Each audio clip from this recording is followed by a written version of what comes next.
अस्सलामुअलैकुम। आज मैं बहुत ही मजेदार टेस्टी पठानी होटल की मशहूर नमकीन दाल माश की रेसिपी शेयर कर रही हूँ। इसे होटल और ढाबों में बहुत ही ज्यादा बनाया जाता है और बहुत ज्यादा पसंद भी किया जाता है। इसमें चंद एक चीजें जाएंगी, ना ही तो इसमें कोई प्याज जाएंगे, ना टमाटर और ना ही बहुत ज्यादा मसाले डाले जाएंगे। जब आप इस दाल माश को बनाएंगे खाएंगे तो सब इसको बहुत ही पसंद करेंगे। तो वीडियो को आप लाजमी एंड तक देखिएगा क्योंकि ये दाल आज बहुत ही मजेदार और टेस्टी बनने वाली है। तो वीडियो अच्छी लगी तो लाइक कीजिए और शेयर कीजिए। दाल माश को ढाबा स्टाइल से बनाने के लिए हमने ये 2 कप माश की दाल ली है। दाल को तकरीबन हमने अच्छे तरीके से धोकर 1 आध घंटा के लिए रख दिया था। ये आप देख सकते हैं दाल बहुत अच्छे तरीके से फूल गई है। अब हम क्या करेंगे, दाल को बॉईल करेंगे। बॉईल करने के लिए हमने कढ़ाई में पानी डाल दिया है। अब हम आधा चम्मच के करीब नमक डाल देंगे और अब हम एक बॉईल आने का वेट करेंगे।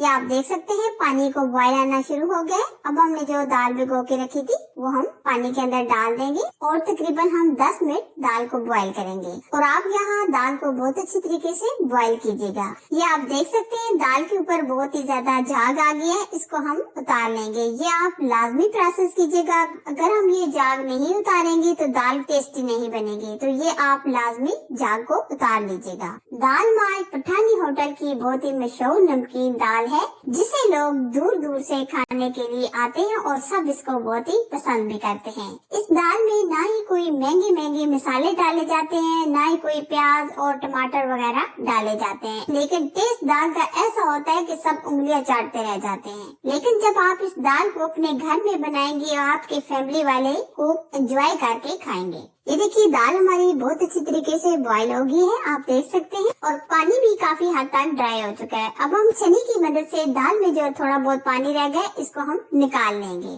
अगर हम ये पानी के अंदर ही छोड़ देंगे तो कुकिंग प्रोसेस नहीं रुकेगा और दाल बहुत ज्यादा गल जाएगी। अब हम दाल को बनाते हैं। इसके लिए हम 1 कप भर के घी लेंगे, आप ऑयल में भी बना सकते हैं। अब हम इसमें 2 चम्मच लहसुन अदरक का पेस्ट शामिल करेंगे और लहसुन अदरक के पेस्ट डालकर हम हल्का सा फ्राई करेंगे। लहसुन अदरक के पेस्ट डालने के बाद हम इसमें 1 चम्मच भर के जीरा भी डाल देंगे और जीरा भी हम साथ ही फ्राई कर लेंगे। अब हम इसमें 1 अदद शिमला मिर्च और 5 से 7 अदद हम इसमें हरी मिर्चें डाल देंगे, हल्का सा फ्राई करेंगे। अब हम इसमें 8 से 10 गोल सुरख मिर्च डाल देंगे, इससे दाल की लुक भी अच्छी आएगी और टेस्ट भी जबरदस्त हो जाएगा। ये देखिए मसाला हमारा काफी हद तक रेडी हो चुका है। अब हम इसमें डाल देंगे काली मिर्च चाय का 1 चम्मच भर के।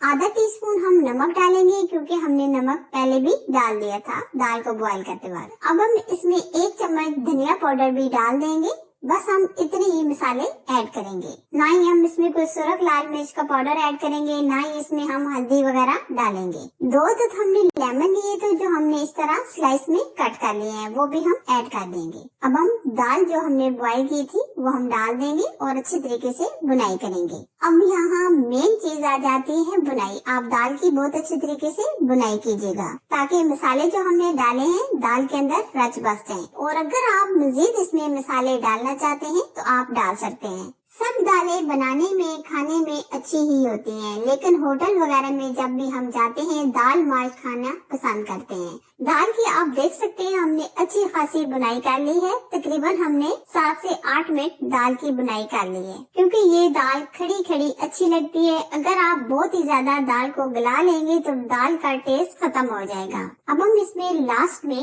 हरा धनिया और हरी मिर्चें मजीद डाल देंगे और 1 से 2 मिनट मजीद हम पकाएंगे। या आपने देखा कितनी अमेजिंग हमारी दाल तैयार हो रही है।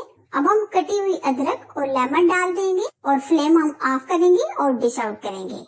ये थी मेरी आज की बहुत ही मशहूर डिश पठानी होटल की नमकीन दाल माश। आप भी इस दाल माश को मेरे तरीके से बनाकर खाएं, यकीन माने सबको बहुत ज्यादा इसको पसंद करेंगे और एंजॉय करेंगे।